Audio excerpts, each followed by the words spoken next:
Greetings, Flesh Wound Horror Freaks, and welcome back to another Analog Nightmares Visual Vengeance special. I am Flesh Wound Dan, joined by producer Todd. Good evening. And so very excited to get into these new releases from Visual Vengeance. And so we'll kick it off right off the bat with our oldest film, kind of go old to new, and that is the 1994 film from writer-director Kevin J. Lindenmuth, and that is Vampires and Other Stereotypes. So this film, which I should show off here. Yeah, show. I was just going to DM you. Don't forget to show up. You know you don't have to DM me. I know what I'm doing, Tad. There you go. Beautiful. Back cover there. And as you see, as always, Visual Vengeance kills it with their releases. Whether you like the movies or not, you can't deny they're one of the best companies when it comes to all of the extra goodies there. And you can see inside the stickers, as always, that we get from them. We get a little booklet here with some cool behind-the-scenes stuff. And we also get this poster. As always, cool. The artwork is phenomenal, as always. And we'll run down the extras after we kind of review the movie. And all right. So, Vampires and Other Stereotypes, once again, 1994. Director, writer, Kevin J. Lindenmuth.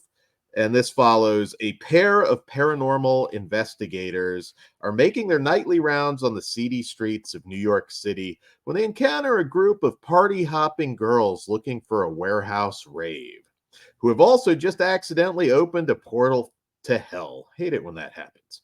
What follows is a night of practical effects, monster mayhem as the group try and save themselves and the entire planet from demonic invasion. The first feature from prolific 1990 shot on video writer, producer, and director Kevin J. Lindenmuth. Vampires and Other Stereotypes delivers creatures and characters that are that perfectly represent the offbeat genre movies that the video store era brought forth.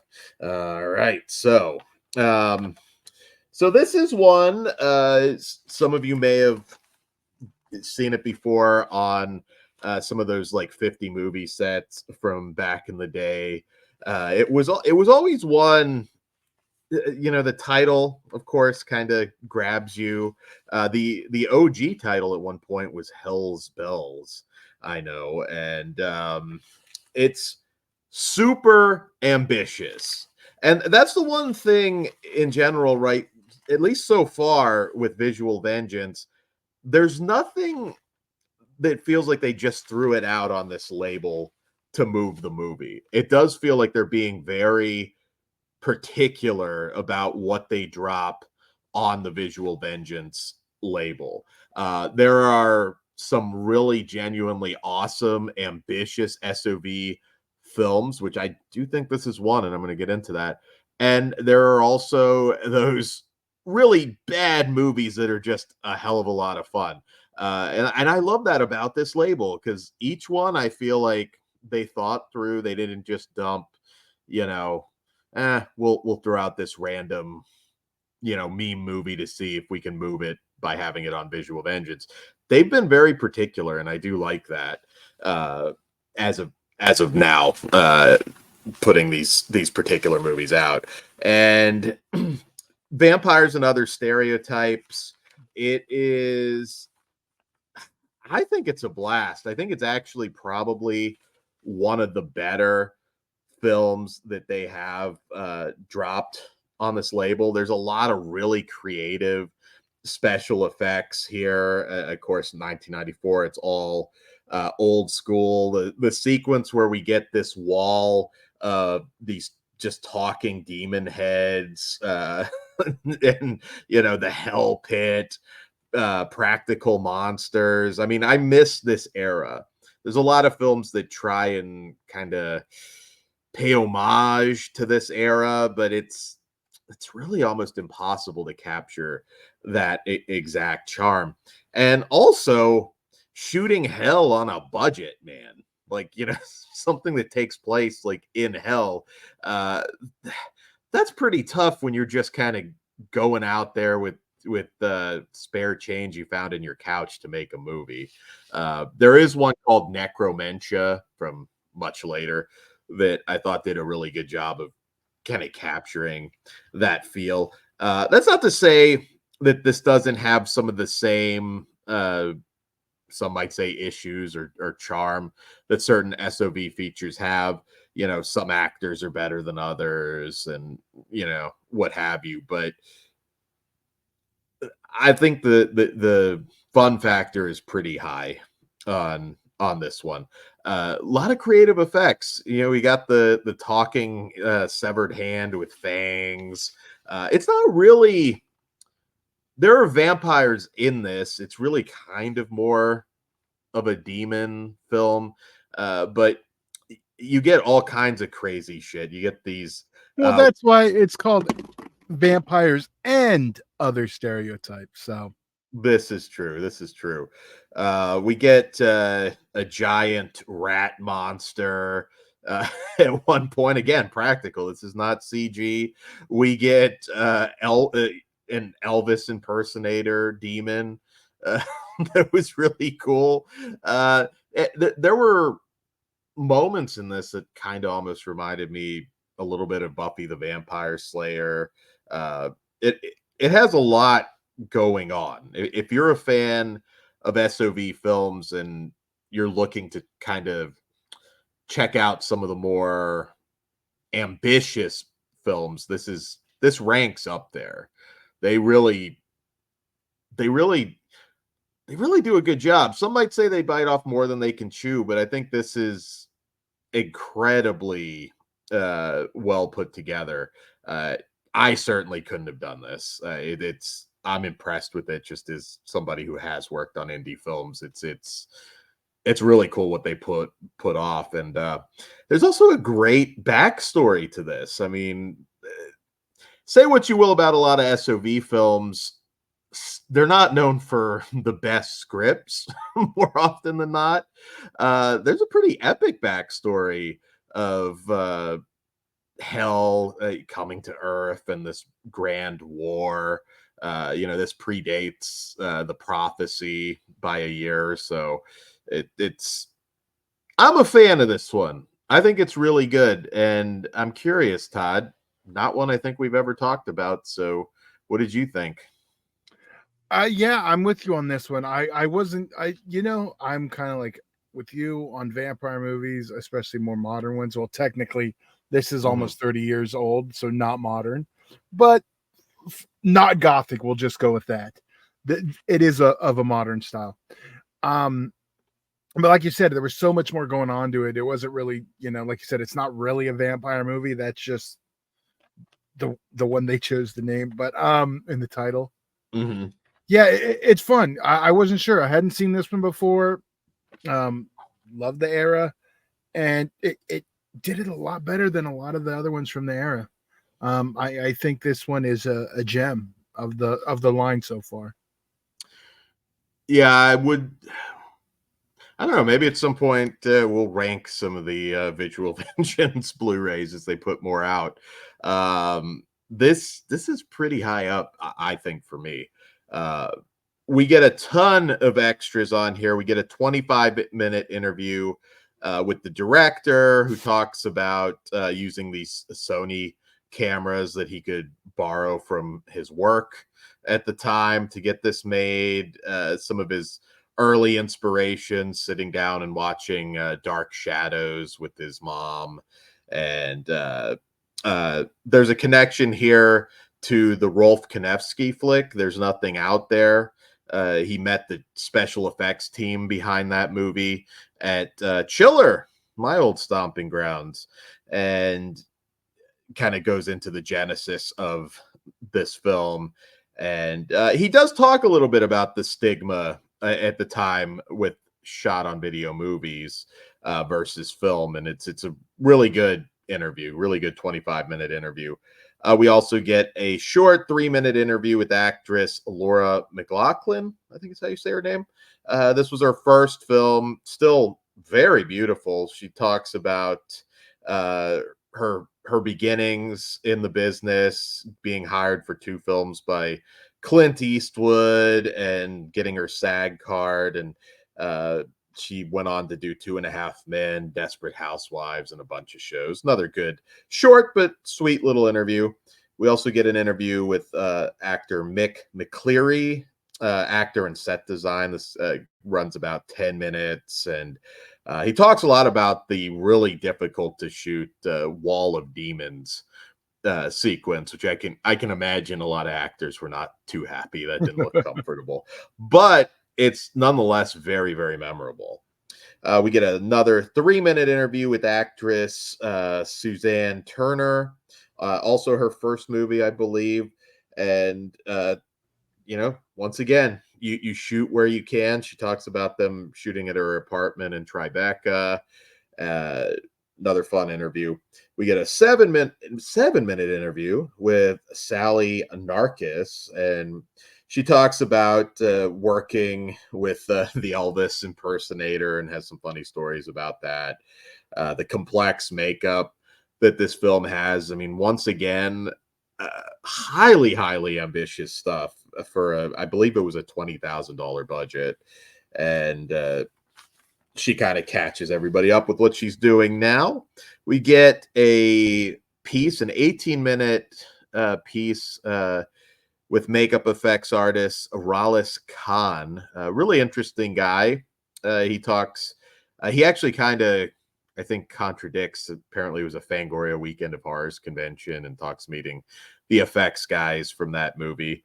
And this guy's worked on a ton of stuff since then. Buffy, Angel, Midnight Mass, The Collector.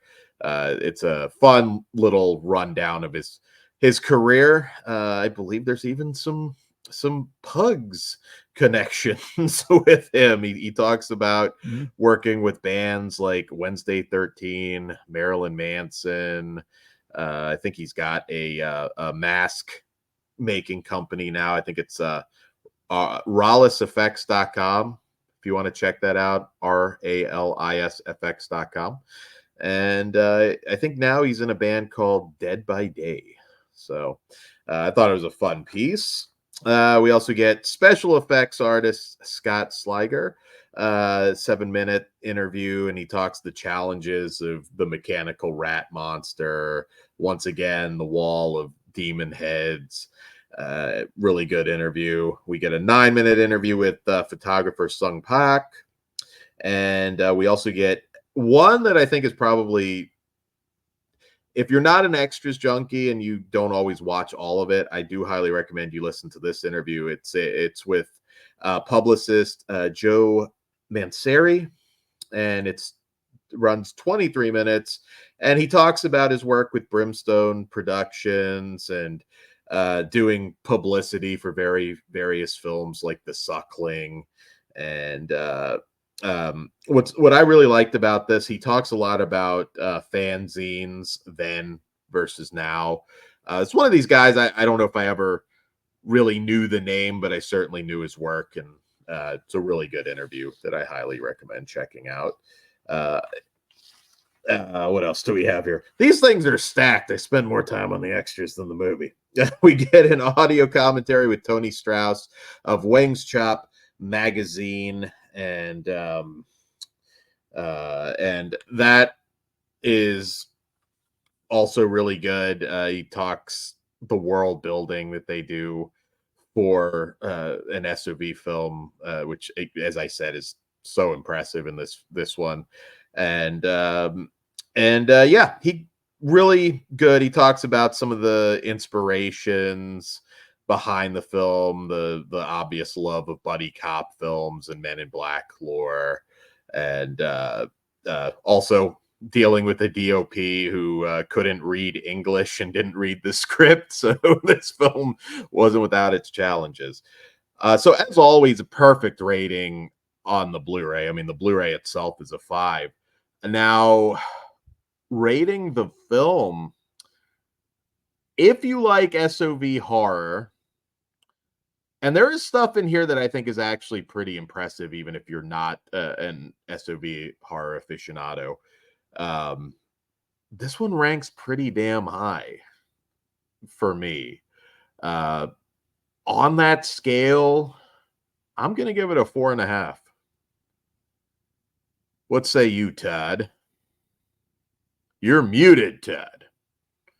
They might read lips. Well, that's what I was saying. I'm not that high as you on this one, Dan. I am a 4, though. I do think this one's well worth checking out. It's a jewel on the line. And yeah. I kind of appreciated this one too. I think it kind of brought out the I mean, I never directed anything, but it kind of brought out the wannabe filmmaker in me. Like, I was just really impressed with it.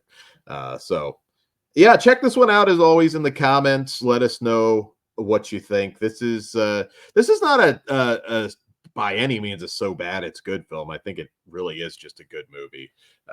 And some of the warts I don't think hurt it that much. So there you go. Well, there are some so bad they're good movies, which we're about to get into. But first off, maybe, I don't know. You may disagree. But our next film is LYCAN Colony, and I'll show this beautiful Blu-ray off before I get into it. Is what you'll be looking at there. This movie's got an interesting history as well. There you go. Great artwork on LYCAN Colony. Yeah. And once again, as always, you get the video store stickers. There. Are they different ones too? Yeah, they do look like they're not. Oh yeah. I've never paid that. I see them every time, but yeah, okay. I should go back and compare. I mean, well, these are different than the stickers previously. I don't know. Oh no, for sure. That's what I was saying. From previous releases or not. I wonder if they're just on a sheet and they just pick them or they select them each one. But either way, I love the gimmick.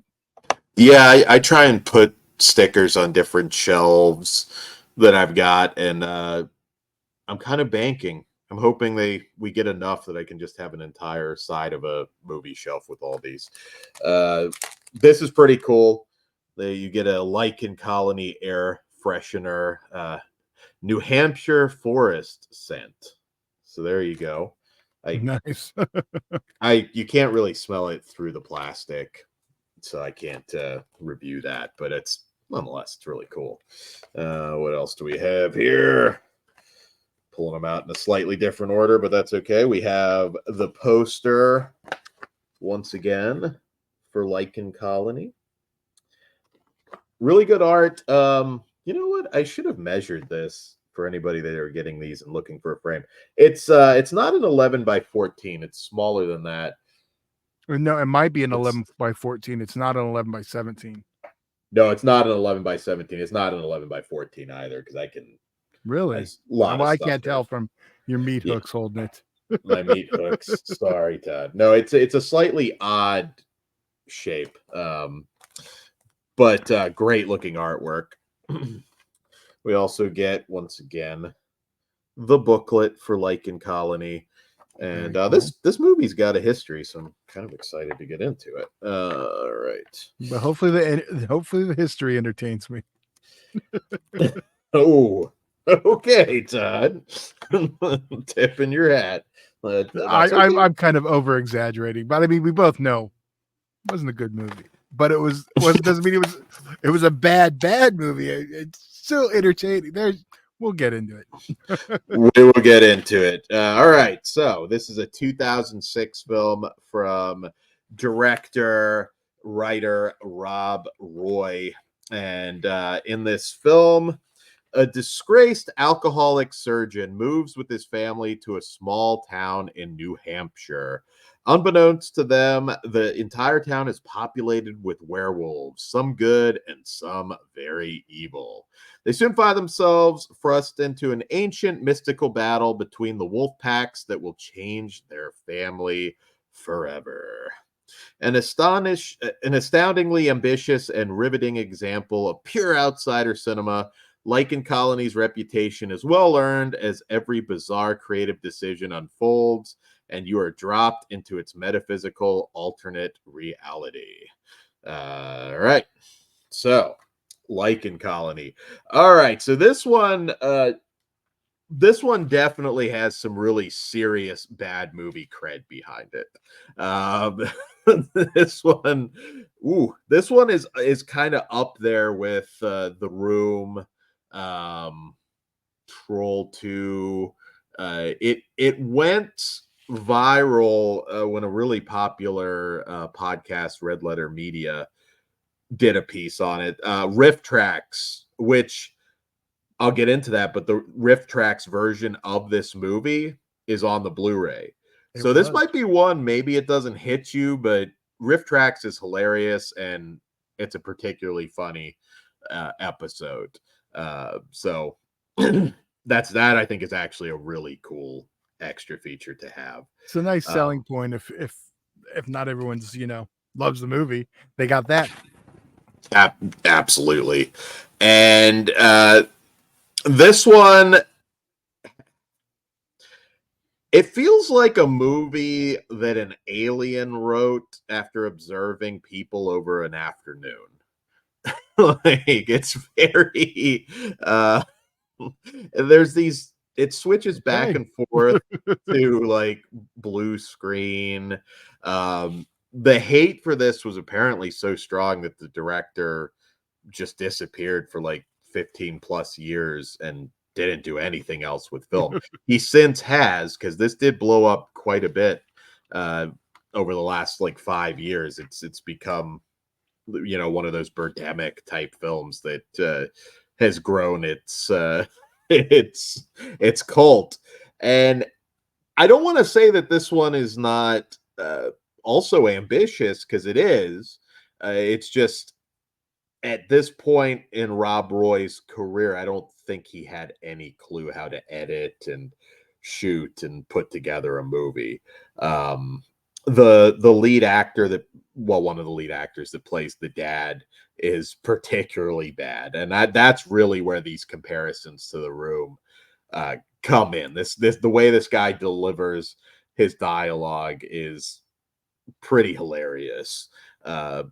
Again, I'm not selling this one. This is 100% a wretched movie, but there is some entertainment There you to go. be had, Yeah. especially for riffing night. And um, there is just so much.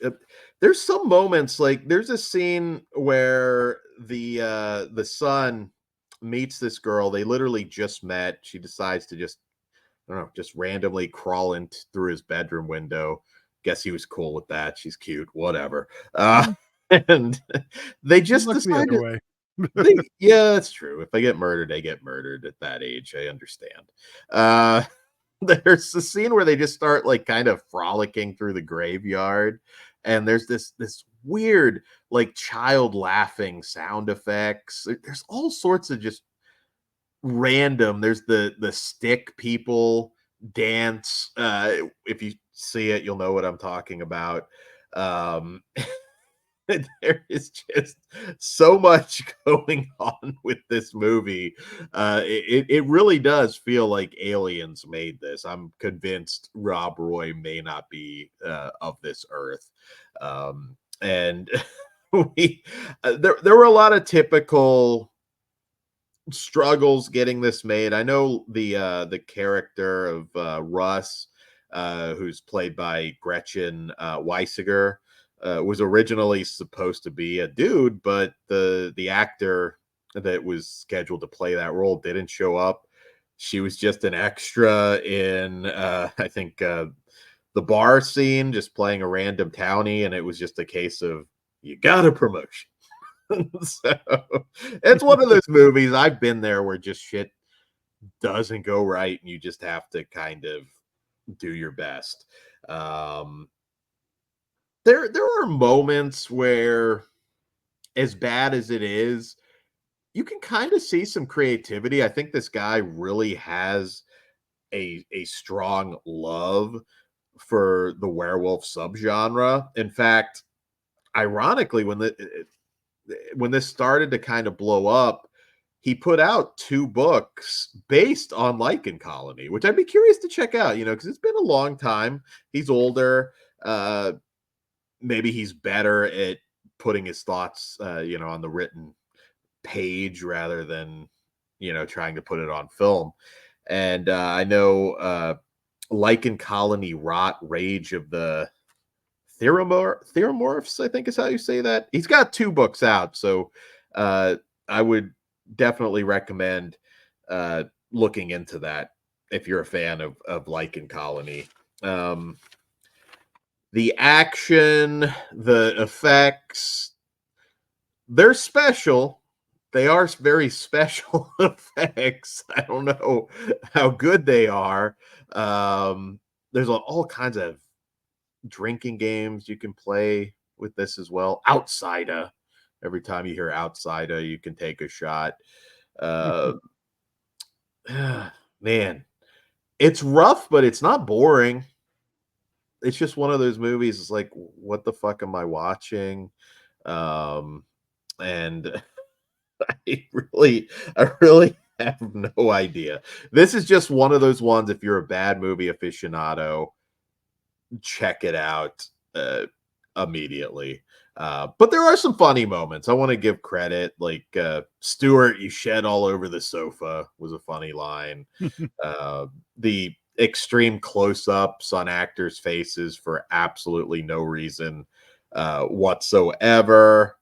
The the Vaseline look on the camera at times, this long explanation of what a werewolf is.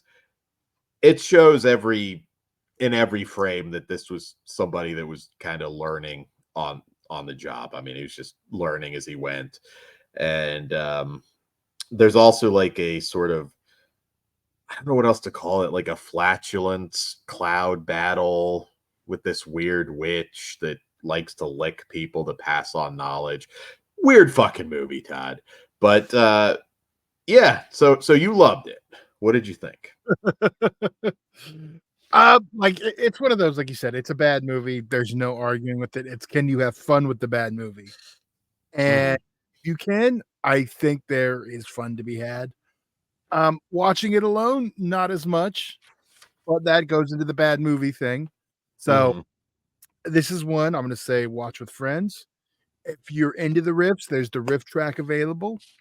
Do that. If start out, you're like this on the riff, you're going to have a good time.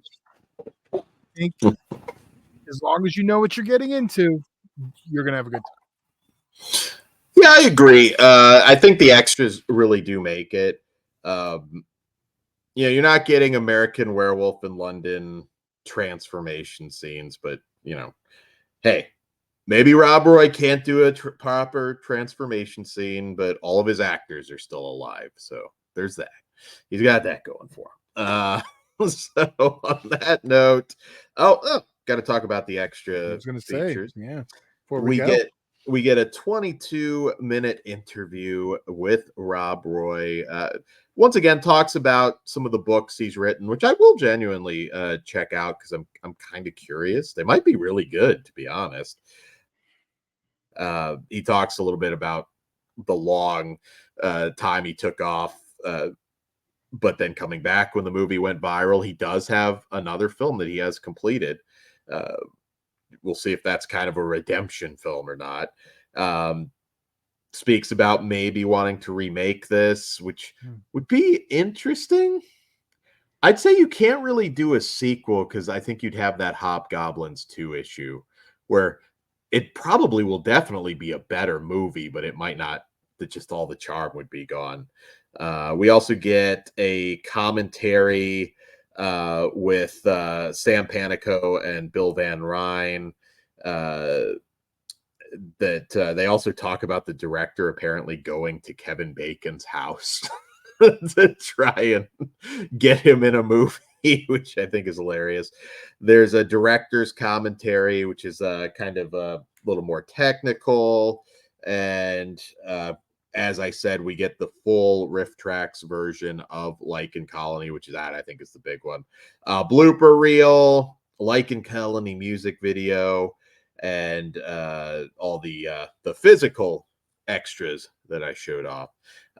So I feel like this is one you still kind of have to see. Once again, it's cultivated. This is not just some like throwaway film. It is still quite interesting.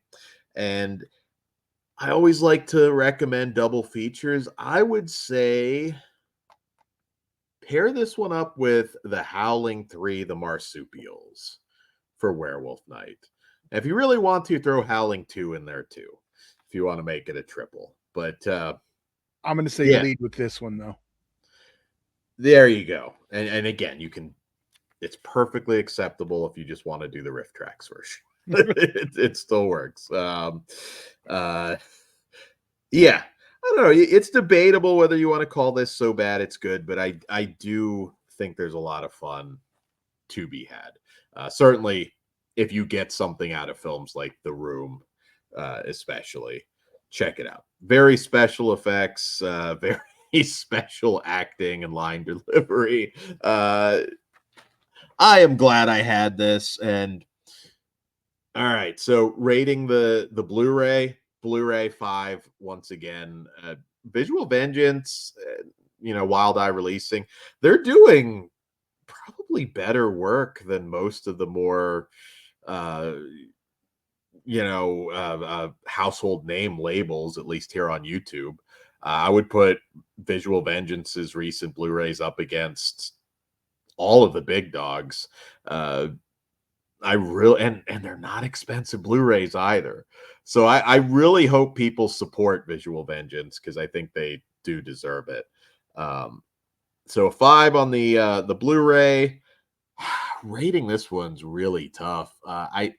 You know what? Even though I have kind of shit on it in an off way, I've got to give the movie at least a 3. Because it's not a throwaway, and there is a lot of joy to be had. But it's bad. See, that's where my problem lies. It is bad. I can't, even though I'm getting enjoyment out of it, I can't give it higher than, because honestly, it's not a 2.5. It'd be lower if we're being real. Yeah, and that's watch the trailer, and that will kind of tell you if this movie is for you. So I got to balance it out. So I got to go right in I'm going in the middle at 2.5. That's fair. I would understand somebody even giving it a 0, like I said. But here's the thing with us, you don't really. It's more than just a number rating. I mean, you kind of can. Yeah. I mean, we just kind of put it over, but then we're also saying it's like it's hard on some of these. So it was a fun double feature. Vampires and Other Stereotypes. I'm really kind of curious to get other people's takes on it now. I mean, like I said, these movies have been out there. Although LYCAN Colony, I think at one point was kind of hard to get a hold of. I think the director might have been selling copies himself. And so I'm kind of glad a lot of people get to experience this now. But Vampires and Other Stereotypes is a real winner. I really did enjoy that movie quite a bit. So with that being said, guys, we will see you next time. Check out our Patreon, patreon.com/fleshwoundfeatures. Join the free Discord. All that information is in the description of the video. Discord's always booming, so I think you'll enjoy that as well. That is free, once again. Go to thexpwwrestling.com and buy official XPW Blu-rays, not bootlegs. Yes. And also IWA Deep South, get the Blu-rays directly from them. So yes. All produced by Flesh Wound. Yes. Not some shitty fucking bootlegger. There. Yes. More on that. I'll tell you what. Listen to yesterday's post show. I'll probably rant on it. If Todd can sell 1 million Blu-rays, I will have a free fall match with Kruger. You got to sell 1 million though, Todd. I need a number that is doable, Dan. You got to come down. Can we go with 100? 1 million, Todd. Okay, but some for a penny each. 1 million, Todd. If Kruger's going to take that bump. All right, guys. We got penny each. Let's make it happen. All right, on that note, Dan. Good night.